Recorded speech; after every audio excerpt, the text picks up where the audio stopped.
اقبال کہتے ہیں تیرے ضمیر پر جب تک نہ ہو نزول کتاب، گراں کشا ہے راضی نہ صاحب کشاف۔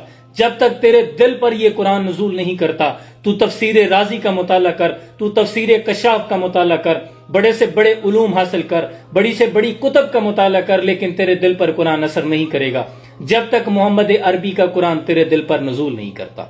اب اقبال سے پوچھیں کہ اقبال دلوں پہ قرآن کا نزول کیسے ہوگا؟ تو اقبال کہتے ہیں اس سے پہلے دل مردہ دل نہیں، اسے زندہ کر دوبارہ، ہے یہی امتوں کے مرد کہن کا چارہ۔ پہلے اپنے دل کو زندہ کر، یہ تیرا دل مردہ ہے، اور جب تیرا دل زندہ ہو جائے گا تو اقبال پھر کیا ہوگا؟ فرمایا دل بیدار فاروقی، دل بیدار کراری، مسیح آدم کے حق میں کیمیا ہے دل کی بیداری۔ جب یہ تیرا دل بیدار ہو جائے گا، پھر تیرے جسم کے اندر دھڑکنے والا یہ گوشت کا لوتھڑا تیرا دل نہیں، دل فاروقی بن جائے گا، دل حیدر کرار حضرت علی کرم وجہ الکریم بن جائے گا۔ اور پھر تیرا مقام یہ ہوگا، پھر تیرے دل کی طاقت یہ ہوگی کہ تو ایک رکے کی مدد سے دریائے نیل کو چلا سکتا ہے، ایک بازو کی طاقت سے در خیبر کو اٹھا سکتا ہے۔ دلوں کو مرکز مہر و وفا کر، حریم کبریا سے آشنا کر، جسے نان جویں بخشا ہے تو نے، اسے بازو حیدر بھی عطا کر۔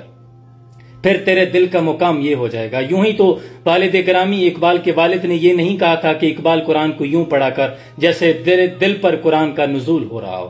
اور جب اقبال کے دل پہ قرآن نزول کر گیا تو پھر خاتم النبیین سید المرسلین آقا مصطفیٰ صلی اللہ علیہ وآلہ وسلم کی بارگاہ میں اقبال یہ عرض پیش کرتے ہیں، یا رسول اللہ گر دلم آئینہ بے جوہر است۔ یا رسول اللہ اگر میرے دل کا آئینہ بے جوہر ہے، اس میں کوئی چمک نہیں ہے، واربہ حرفم غیر قرآن مسمرست، اگر میرے دل کے اندر قرآن کے علاوہ ایک لفظ بھی موجود ہے، پردہ ناموس سے فکرم چا کن، یا رسول اللہ میری ناموس کا یہ جو پردہ بنا ہوا ہے اسے چا کر دیں، این خیابہ راز خارم پاک کن، اور اس خیابان اس گلشن سے اس کانٹے کو نکال کر پاک کر دیجئے۔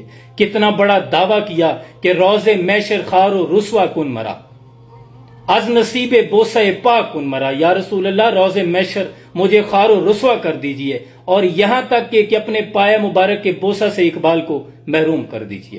یہ کتنا بڑا دعویٰ کیا اقبال نے، لیکن یہ تب ممکن ہے جب دل مردہ دل نہیں، اسے زندہ کر دوبارہ، اور خدا اگر دل فطرت شناس دے تجھ کو، سکوت لالا و گل سے کلام پیدا کر۔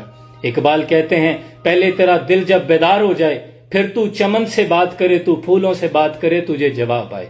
دیار عشق میں اپنا مقام پیدا کر، نیا زمانہ نئے صبح و شام پیدا کر۔